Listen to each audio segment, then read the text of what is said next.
Wie ich bereits in der letzten Folge über den Haldensleber Forst angekündigt habe, bin ich heute ein weiteres Mal an diesem großartigen Ort unterwegs und ich bin mir sicher, es wird nicht das letzte Mal gewesen sein. Die Fülle an erhaltenen Anlagen um Haldensleben ist einfach beeindruckend. Die meisten Megalithanlagen im Haldensleber Forst werden auf ein Alter von etwa 5500 Jahre geschätzt. Sollten einzelne davon abweichen, werde ich das erwähnen. Hallo Leute, schön, dass ihr wieder dabei seid bei einer weiteren Ausgabe von Auf der Suche. Ich bin heute nochmal im Haldensleber Forst unterwegs. Gibt es noch so ein paar Sachen, die ganz spannend sind. Im Moment bin ich noch alleine. Ich treffe mich aber später noch mit Octavian vom Kanal Relikte der Geschichte. Und der schaut sich jetzt gerade noch eine von den Dolmen an, die ich schon in der letzten Folge vom Haldensleber Forst vorgestellt habe. So, wir beginnen heute mit der Teufelsküche.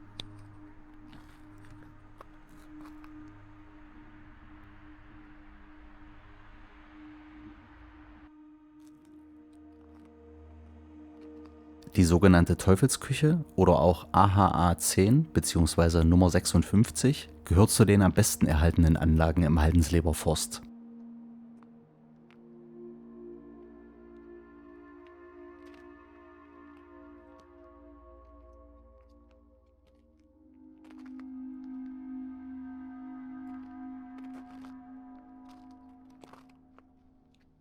Sie besteht noch aus 8 Tragsteinen und 2 Decksteinen sowie einem Stein, der vor der Anlage liegt. Möglicherweise hat dieser zu einer Umfassung gehört, obwohl dafür wohl keine Anhaltspunkte gefunden wurden. Ursprünglich soll es noch 1 bis 2 weitere Tragsteine und einen Deckstein gegeben haben, die heutzutage fehlen. Die Anlage wurde 1992 rekonstruiert und in der Nähe wurde im Jahr 1950 ein Steinbeil gefunden. Der Dolmen ist ost-westlich orientiert, hat eine äußere Länge von 6,20 Meter und ist 3,30 Meter breit.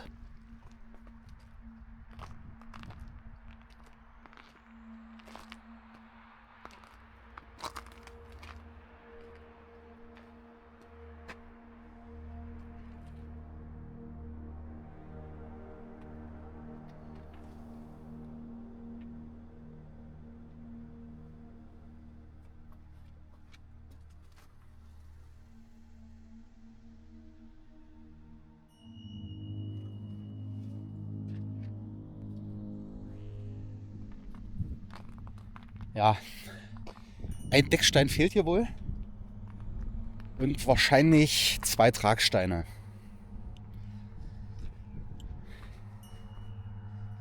Schönes Teil. Ist auch interessant hier. Das ist schon mal ausgebessert worden, ja.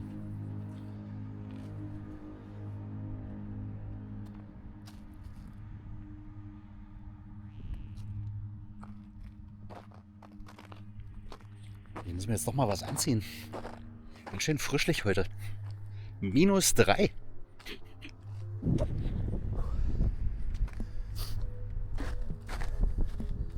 Ja, hier auf der anderen Straßenseite soll eigentlich auch noch so ein Überrest existieren.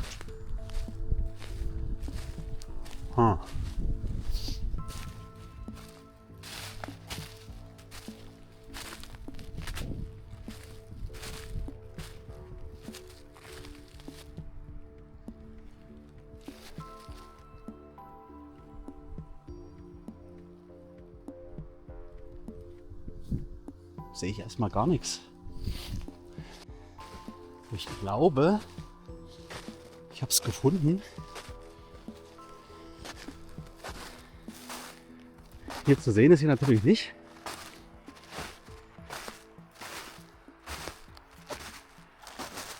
Diese Steine könnten zur besagten Anlage AHA 28 gehören. Dass diese auf einem kleinen Hügel liegen, würde zumindest dazu passen. Ja, aber sicher bin ich mir nicht, ob es das ist. Ich glaube, auf dem Bild, was ich gesehen habe, da waren ein paar mehr Steine zu sehen. Oder liegt das einfach nur daran, dass hier so viel Gehölz drauf liegt?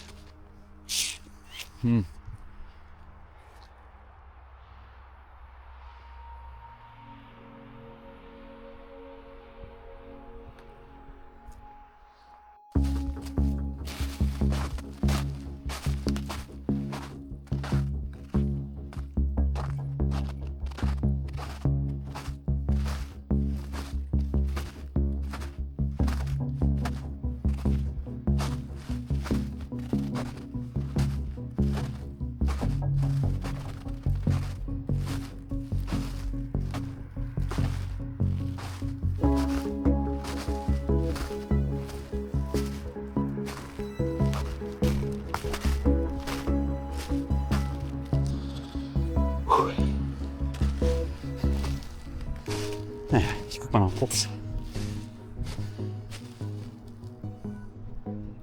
Und wenn nicht, ist auch nicht so schlimm. So, hier ist jetzt der Octavian und seine Frau und Hund. Und wir sind hier am Küsterberg.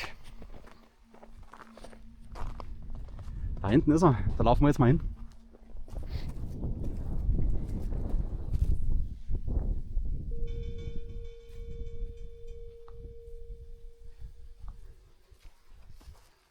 Wie heißt du eigentlich? Sabine. Ach, Sabine.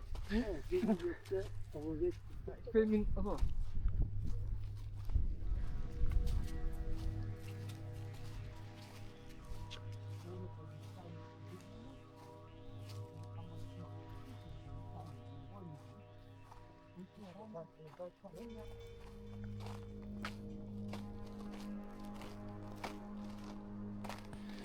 Ja, hier am Küsterberg, da wurden auch schon mehrfach Ausgrabungen durchgeführt und dann, ich glaube 1992 wurde der hier rekonstruiert.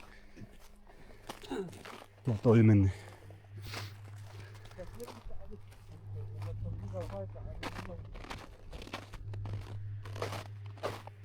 Auch der Küsterberg zählt zu den gut erhaltenen Anlagen des Haldensleber Forst. In den Jahren 2010, 2011 und 2012 wurden hier Grabungen durchgeführt und der Dolmen ist anschließend rekonstruiert worden.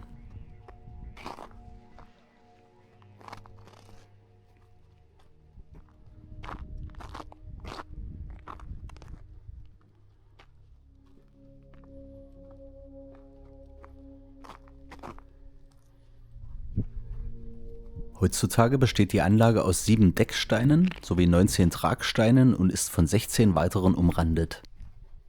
Zwischen den Steinen von Kammer und Umrandung wurde auch das Trockenmauerwerk wiederhergestellt. In der späten Bronzezeit bzw. frühen Eisenzeit kam es zu einer starken Störung der Anlage. Hierbei wurde mindestens ein Stein entfernt und Teile des Hügels abgetragen. Der Dolmen ist nach Ost-West ausgerichtet und hat eine Außenlänge von 11 Metern und eine Breite von 2 Metern.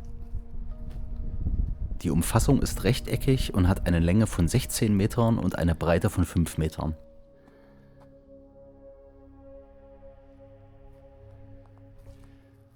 Ja, allerhand runenartige Zeichen hier.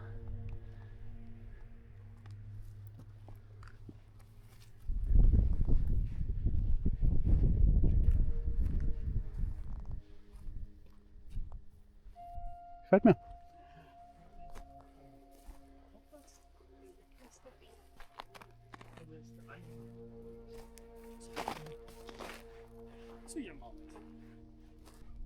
Der Eingang zur Kammer befindet sich auf der Südseite. Allerdings wurde die Anlage mit Kies gefüllt und der Eingang mit Trockenmauern verschlossen. Der Vorplatz war gepflastert. Ich möchte diese Schmierereien hier nochmal ganz klar als Vandalismus bezeichnen, der noch dazu verfassungswidrig ist. Denn die hier aufgebrachten Symbole sind in Deutschland verboten. Ich kann auch nicht nachvollziehen, was diese mit Anlagen aus der Steinzeit zu tun haben sollen, denn es gibt, soweit ich weiß, keinen Nachweis dafür, dass Runen bzw. solcherlei Symbolik bereits in dieser Zeit benutzt wurden.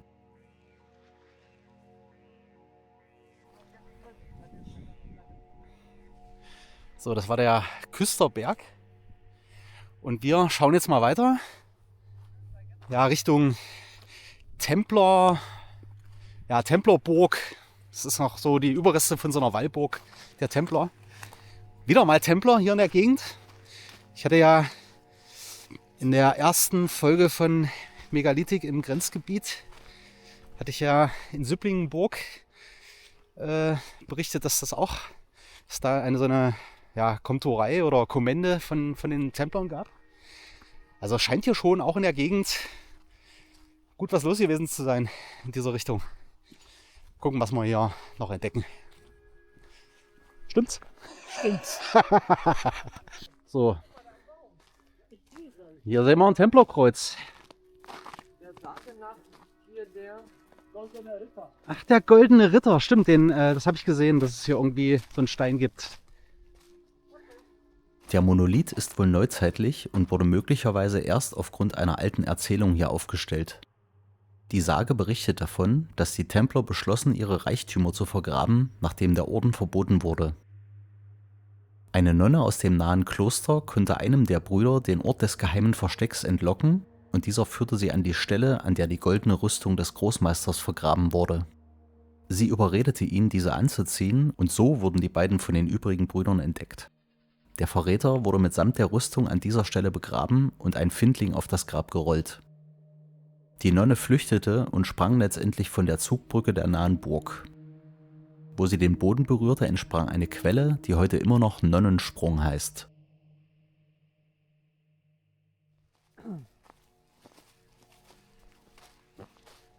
So, ich denke mal, das ist die Quelle, ne?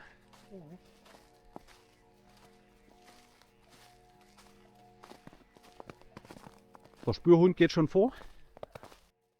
In Folge 1 von Megalithic im Grenzgebiet habe ich euch einen Dolmen in Süpplingenburg vorgestellt und dabei erwähnt, dass die Templer in diesem Ort eine Kommende bzw. Komturei hatten. Auch hier, an der Wüstung Wichmannsdorf, stand eine Templerburg. Davon sind allerdings nur noch ein Hügel, ein Graben und ein paar Mauerreste vorhanden.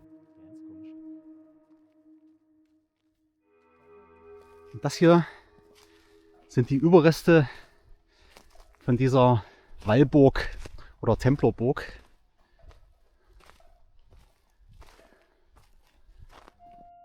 Die Burg wurde möglicherweise im 12. Jahrhundert erbaut und soll wohl von 1143 bis 1312 dem Templerorden gehört haben. Nach dem Verbot der Templer ist diese allmählich verfallen. Vom Ort Wichmannsdorf ist heutzutage nur noch eine Kirche übrig, die in der Nähe steht.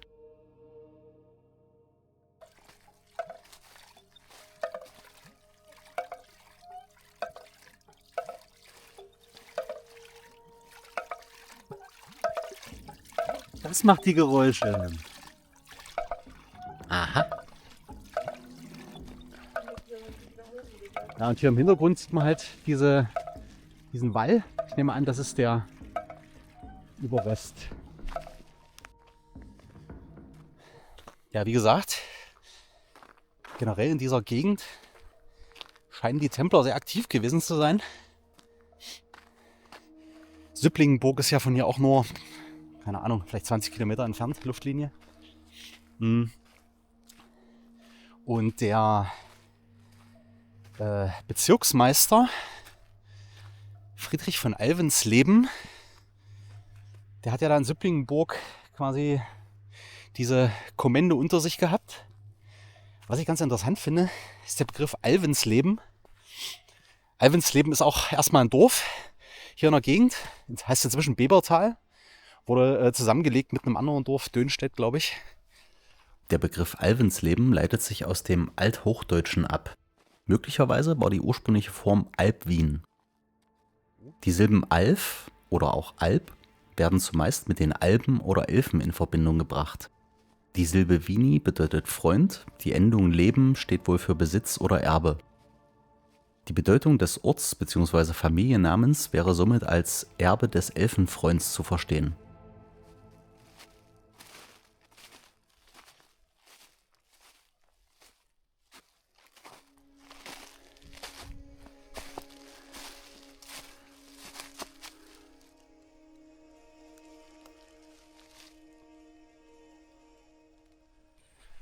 Ja, aber außer diesen Wall hier ist eigentlich auch nicht viel zu erkennen. Da noch nicht mehr viel übrig davon. Schade.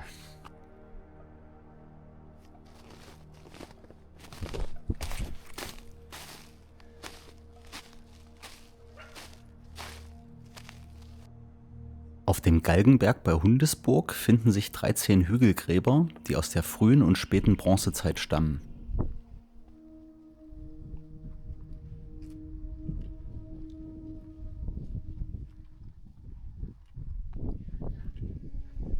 Ich glaube, das sind hier so 13 Hügel, die auf dem Galgenberg sind.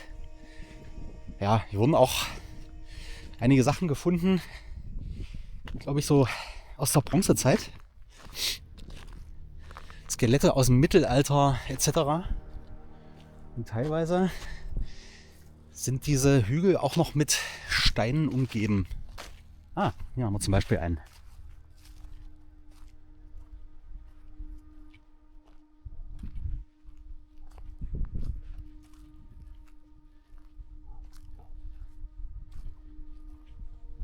Unter den Hügeln wurden bei Ausgrabungen, die im Zeitraum von 1979 bis 1988 stattfanden, Flachgräber der Balberger Kultur gefunden, die auf ein Alter von 5500 Jahre geschätzt werden.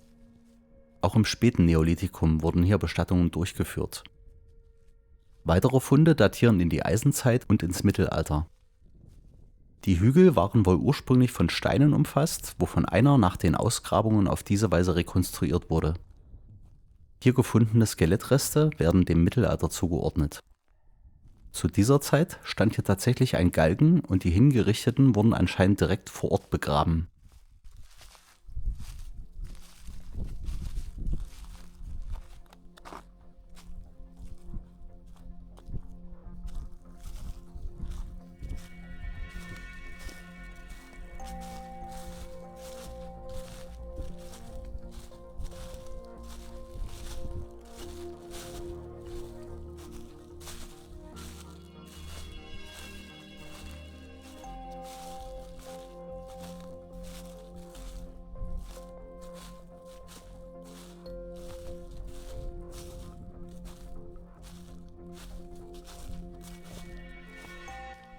Also, das ist schon ein relativ gewaltiger Hügel hier. Ach, und da hinten, da sieht man noch die Reste von der Ruine Nordhusen. Das ist noch irgendeine Burgrest oder irgendwas in der Art.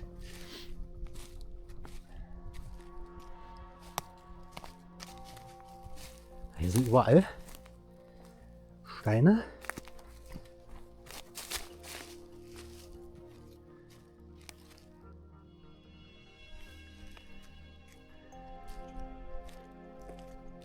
Das hier irgendwie noch ein Teil von so einer Umfriedung war.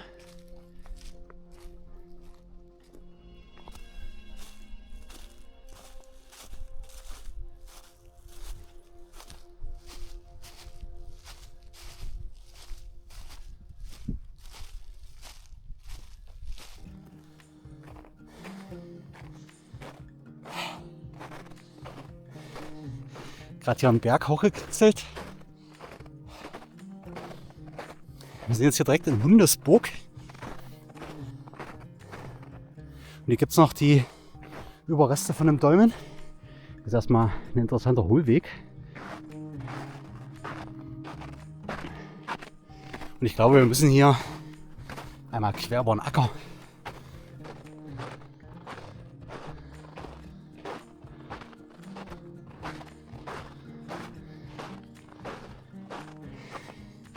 Ich sehe schon ein Schild.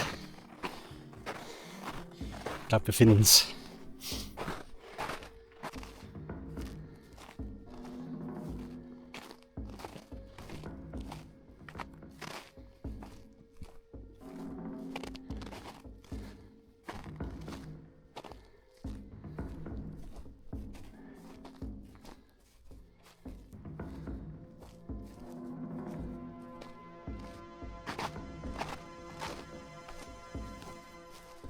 Jawohl.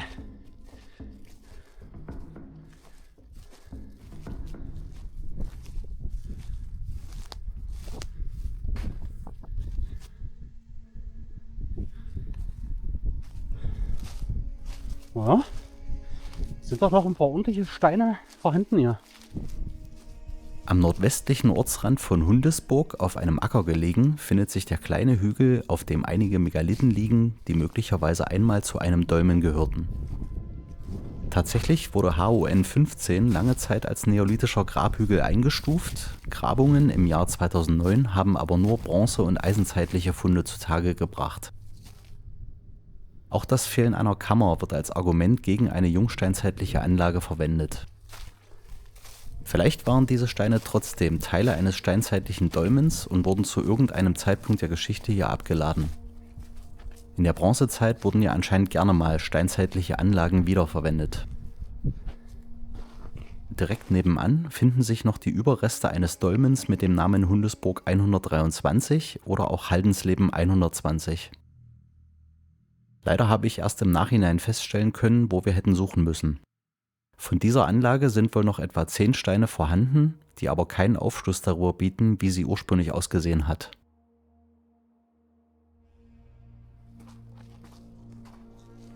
Weiter geht's direkt im Haldensleber Forst an einer Stelle, wo gleich mehrere Anlagen sehr nahe beieinander liegen.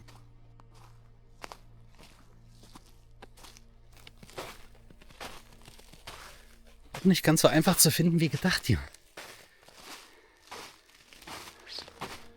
Aber ein bisschen durch den Wald stapfen fetzt ja auch.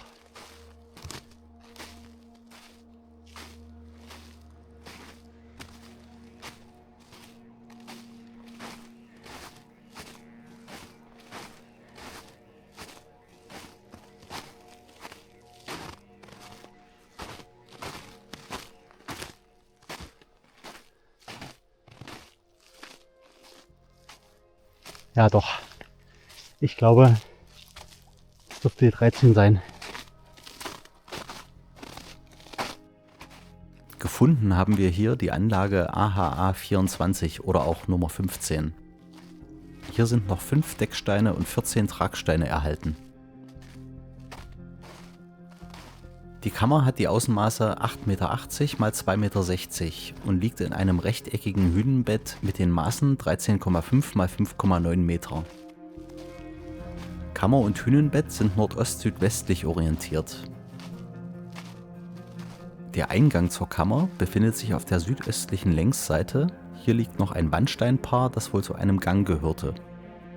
Ursprünglich bestand die Anlage aus 2 weiteren Decksteinen, die heute verloren sind.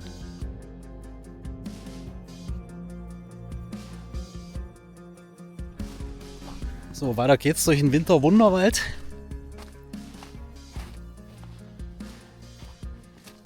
Theoretisch müssen hier noch mehr Sachen zu sehen sein. An dieser Stelle sollen wohl 3 Anlagen noch vorhanden sein. Die müssten aber theoretisch laut Karte relativ nah beieinander sein. Ich habe keine Ahnung, ob das vielleicht die falsche Richtung ist.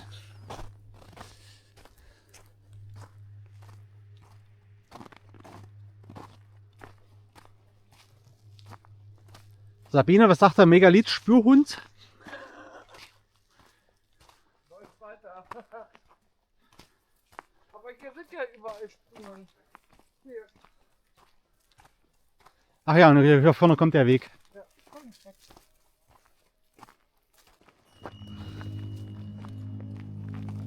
So, Habt ihr gute Augen? Sabine und Sarah haben hier noch die nächste Stelle entdeckt. Die ist abgebogen. Sie wusste schon vorher, wo es lang geht, ne? Also es ist halt doch ein Spürhund. Ja, das tut er nicht.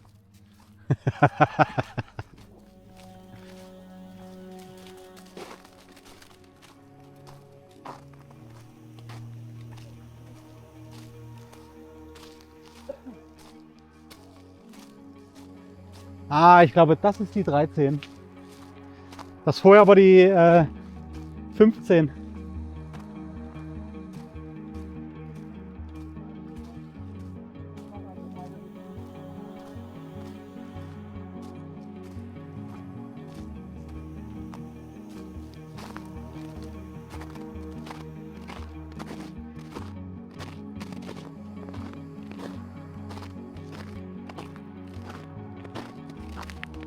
Nur etwa 100 Meter entfernt liegt die relativ gut erhaltene Anlage AHA 25 oder Nummer 13.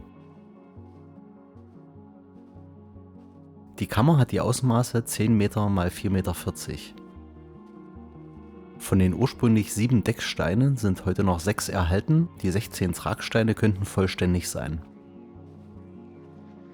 Der Eingang in die Kammer liegt auf der südlichen Längsseite. Hier war wohl auch ein Gang vorgelagert, von dem noch ein Stein vorhanden ist.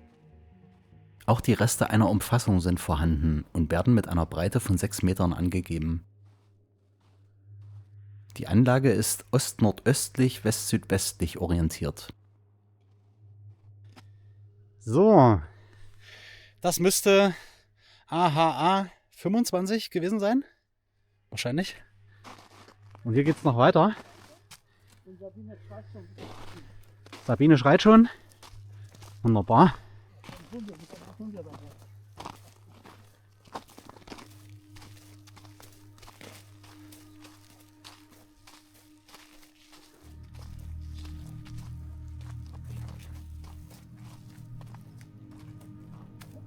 Ich glaube, das müsste jetzt gleich AHA 24 sein. Und das ist halt nicht mehr so gut erhalten. Da ist nur noch verhältnismäßig wenig da.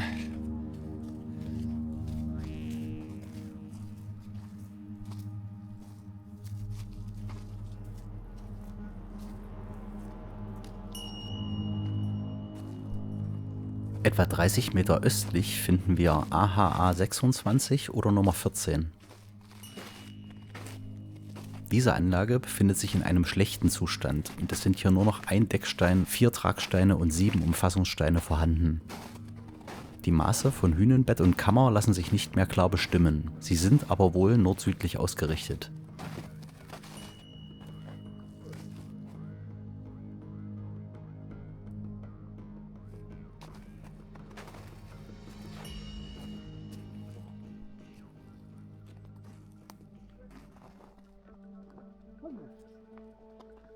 Das ist aber groß hier nicht. Guck mal, links ist auch eine. Vorne. So. Da kommt wir nicht dran vorbei. Etwas weiter südwestlich liegt die Anlage AHA 23 oder Nummer 16. Hier sind noch ein Deckstein und 14 Tragsteine vorhanden, von denen einige verlagert sind. Die gut erhaltene Umfassung hat eine Länge von 11 Metern und eine Breite von 5,40 Meter. Ja gut, da ist nicht mehr allzu viel da. Es ist vielleicht noch ein Deckstein hier. Zumindest ein Deckstein, den man als solchen erkennt. Relativ viel von der Umrandung hier noch da. Die Innenmaße der Kammer liegen bei 6,60 Meter mal 1,70 Meter und sie ist, wie das rechteckige Hünenbett, nach Nordost-Südwest orientiert. Der Zugang zur Kammer liegt wieder auf der Südseite, von dem ehemals vorgelagerten Gang ist noch ein Stein vorhanden. Und hier der eine Stein, der hat ja noch so kleine Näpfchen.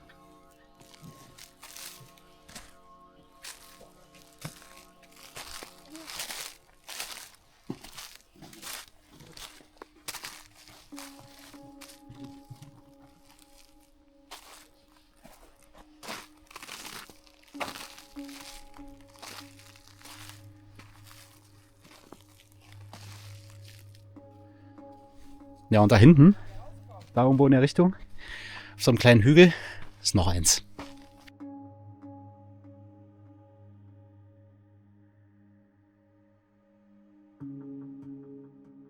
Nur etwa 20 Meter östlich ist AHA 21 oder Nummer 19 zu finden.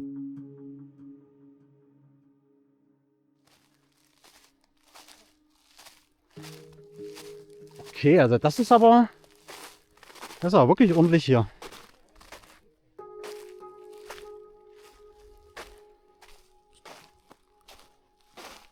Von der Anzahl der hier vorhandenen Steine dürfte diese Anlage zu den größten im Haldensleber Forst zählen.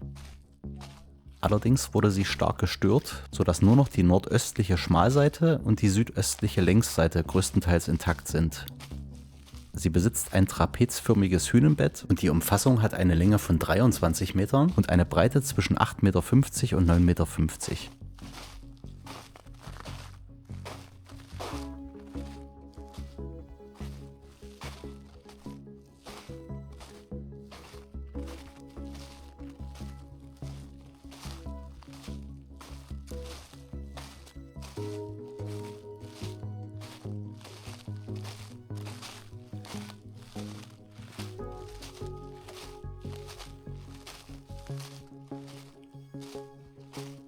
Die Kammer und das Hünenbett sind wieder nordöstlich-südwestlich orientiert. Aufgrund seines Zustandes kann die ursprüngliche Struktur der Anlage nicht mehr bestimmt werden. 5 Decksteine und 5 Tragsteine sollen der wahrscheinlich rechteckigen Kammer zugeordnet werden können, die restlichen Steine gehören zur Umfassung. Die Kammer dürfte etwa eine Innenlänge von 5 Metern besessen haben. Hier ist wirklich verrückt groß. Schöne Anlage. Ein Stückchen weiter ist noch eine. Schauen wir uns jetzt auch noch an. Das dürfte dann wahrscheinlich auch die letzte Station für heute sein, weil langsam wird es schummrig.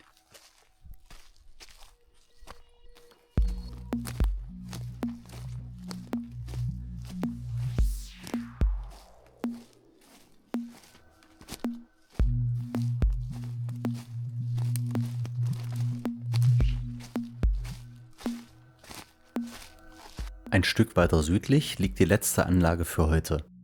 AHA 19 oder Nummer 20. Sie ist stark gestört und ihre Grabkammer wurde leider einst gesprengt. 4 vorhandene Steine sollen wohl Decksteine gewesen sein, die heutzutage aus genannten Gründen verlagert sind. 20 weitere Steine lassen sich nicht mehr klar zuordnen.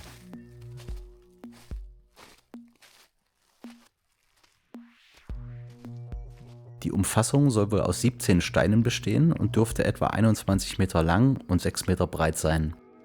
Die Maße der Kammer können nicht mehr bestimmt werden, sie ist aber, wie auch das Hünenbett, ost-westlich ausgerichtet.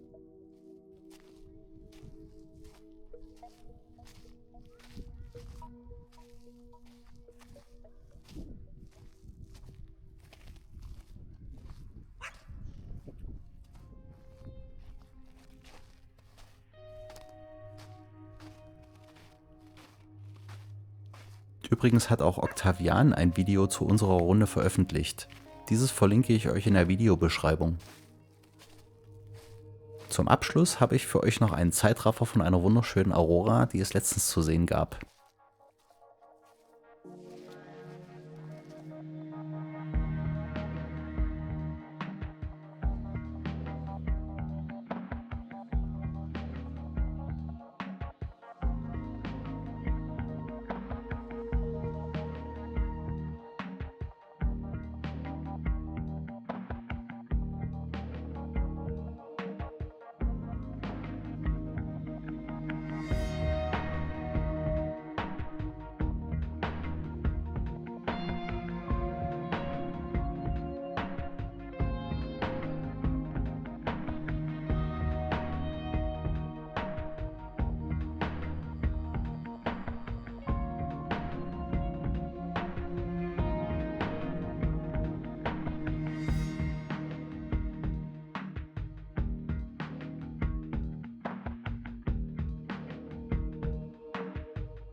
So, das war's ja mit unserer Rundtour im Haldensleber Forst mit Octavian, Sabine und Sarah.